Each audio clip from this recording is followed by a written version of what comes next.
மக்களுடைய மிகப்பெரிய அன்புடனும் பேர் ஆதரவுடனும் என்னுடைய நாமினேஷனை ஃபைல் பண்ணிட்டு வந்திருக்கேன். காலையிலேயே தலைவர் வந்து வாழ்த்துக்கள் சொன்னாரு.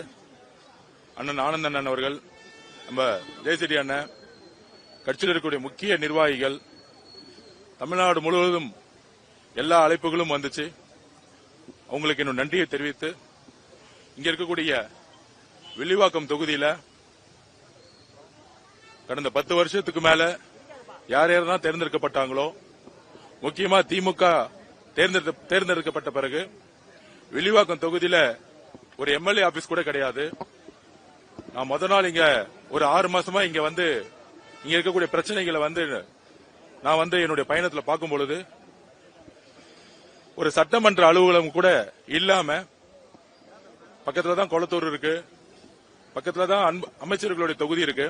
ஆனா எந்த இடத்துலயும் இல்லாத ஒரு பிரச்சனை வில்லிவாக்கத்துல ஒரு சட்டமன்ற தொகுதி கிடையாது. வெற்றி பெற்ற சட்டமன்ற வேட்பாளரே கிடையாது திமுக. ஆனா அதெல்லாம் வந்து மாண்புமிகு முதலமைச்சர் மு க ஸ்டாலின் அவர்கள் இதுவரைக்கும் கேட்டதே கிடையாது. தேர்ந்தெடுக்கப்பட்ட எம்எல்ஏ இதுவரைக்கும் என்ன செஞ்சாங்க, மக்கள் பணி என்ன செஞ்சாங்க அப்படின்னு ஒரு ரிப்போர்ட்டை வாங்கி பார்த்தாருன்னு கூட தெரியல. ஆனா எங்களுடைய தலைவர் சொல்லியிருக்காரு, ஒவ்வொரு 3 மாசமும் எம்எல்ஏ உடைய ரிவ்யூ மீட்டிங் நடக்கும். மக்கள் கிட்ட கண்டிப்பாக ஒவ்வொரு எம்எல்ஏ என்ன செஞ்சிட்டு இருக்காங்கறத ஒவ்வொரு 3 மாசத்துக்கும் ஒரு பப்ளிக்ல வந்து அனௌன்ஸ் பண்ணக்கூடிய அளவுக்கு ஒரு வெளிப்படையான ஒரு ஆட்சியை உருவாக்குவார் எங்க தலைவர். அதை அவர் சொல்லியிருக்கிறாரு. ஒவ்வொரு எம்எல்ஏவும் அந்தந்த சட்டமன்றத்தில் எல்லா சாதியும் எல்லா மதத்திற்கும் அப்பாற்பட்டு ஒரு நேர்மையான ஒரு நல்ல நிர்வாகியாகவும் ஒரு காப்பாளராக இருக்கணும். கண்டிப்பா தமிழக வெற்றி கழகத்தில் இருக்கக்கூடிய அனைத்து சட்டமன்ற காப்பாளர்கள் எல்லோரும், வேட்பாளர்கள் எல்லோரும் ஒரு நல்ல நிர்வாகத்தையும் ஒரு நேர்மையான ஆட்சிக்கும் முதலடியா அவங்க எடுத்து வைப்பாங்க. முக்கியமா இளைஞர்களுக்கு அதிகமான வாய்ப்புகள் கிடைச்சிருக்கு. ஜென்சின்னு சொல்லக்கூடிய நிறைய பேருக்கு வந்து வாய்ப்புகள் கிடைச்சிருக்கு. இதுல வந்து பொருளாதார பின்புலமோ இல்ல ஜாதியோ மதமோ இல்லாத ஒரு நேர்மையான ஒரு வேட்பாளர்களை தலைவர் நேற்று அனௌன்ஸ் பண்ணியிருக்காரு. இன்றைக்கு வில்லிவாக்கத்துல நாங்கள் ஆரம்பிச்சிருக்கோம். கண்டிப்பாக மக்கள் மிகப்பெரிய வெற்றியை உருவாக்குவாங்க. தலைவர் அவர்கள் இன்னைக்கு மதியானம் பண்ணுவாரு. அவருக்கும் எங்களுடைய தமிழகம் முழுவதும் கோடானி கோடி மக்களும் அவருடைய நாமினேஷனுக்காக வெயிட் பண்ணிட்டு இருக்காங்க. நானும் அங்க சொல்லணும், அதனால நிறைய பேச முடியாது. எங்களுடைய வாழ்த்துக்கள். ஒவ்வொரு பூத்துக்கும் இங்க வந்து வாக்குறுதியை வந்து நான் வந்து வாக்குறுதியில என்ன செயல்படுத்த முடியுமோ அதை வந்து கண்டிப்பா சொல்லுவேன். நாங்க வரும்பொழுதே எங்களுடைய ஆபீஸ நாங்க எடுத்த ஆபீஸ வந்து இங்க இருக்கக்கூடிய அமைச்சர்கள் துணையோட வந்து தூக்கி எரிஞ்சாங்க எங்க வெளியே. இன்னைக்கு ஆபீஸே இல்லைனாலும் ஒவ்வொரு தெருவா நடந்து இங்க இருக்கக்கூடிய மக்கள் பிரச்சனையை சொல்லுவோம்.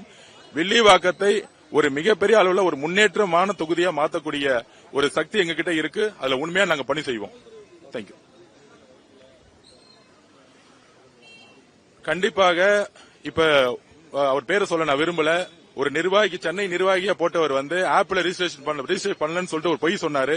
ஆக்சுவலா அவர் முன்னாள் அமைச்சருக்கு யாருக்கு ரொம்ப கூட க்ளோஸா இருந்தாங்கன்னு எல்லாருக்கும் தெரியும். அதுதான் வந்து எங்களுடைய தலைவரே வந்து நேரா பார்த்து சீஃப் எலெக்ஷன் கமிஷன் ஆபீசரை பார்த்து வந்து முறையிட்டாங்க. இப்ப வந்து அனுமதி வந்திருக்கு. அனுமதி வந்தாலும் மக்களுடைய பாதுகாப்புக்கும் அவருடைய போறக்கூடிய வழியில ஒவ்வொரு பாதுகாப்பும் காவல்துறையும் அங்க இருக்கக்கூடிய எஸ்பி தான் பொறுப்பு. நாங்க எங்களுடைய கடமையை ஒழுங்காக செய்யறோம். திமுகவுடைய அழுத்தம் இன்னைக்கும் காவல்துறையில் இருக்கக்கூடிய முக்கியமான சில பேர் வந்து இன்னும் ஃபாலோ பண்ணிட்டு இருக்காங்க.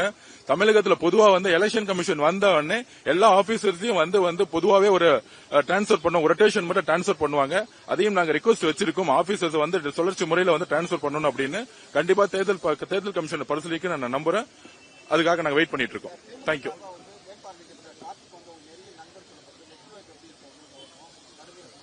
யார் வேணா நிக்கட்டும், ஜனநாயகத்துல யார் மக்கள்கிட்ட போவோம். கடந்த 10 வருஷமா திமுக இங்க சட்டமன்ற அலுவலகங்களுக்குள்ள போல மக்கள் வந்து மிகப்பெரிய அதிருப்தியில் இருக்காங்க. ஒரு 5 வருஷமா அதிகாரத்துல முதலமைச்சரா இருந்து எம்எல்ஏ இருந்து